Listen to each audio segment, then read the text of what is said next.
Here's a little tip for using these stamps. I'm keeping a little shallow bucket of water to just keep them rinsed. I don't want a lot of paint to build up in there. But these things are so nice. This is like rubber.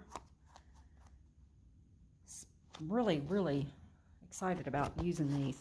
Can't wait for the next one.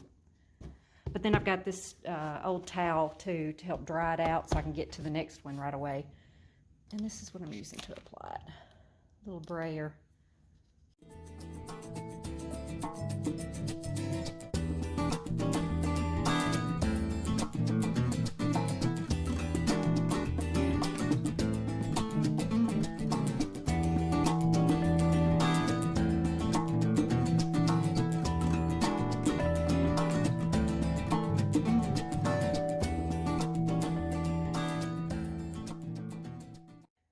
Shabby world. Okay, I'm fixing to make these shelves. We've got these cut to the right size now. I'm gonna sand the edges a little bit, clean it up, get anything loose or splintery off, and then the next step will be to wet a section down since this is new wood, and then stain it. I think I'm just gonna do hazelnut.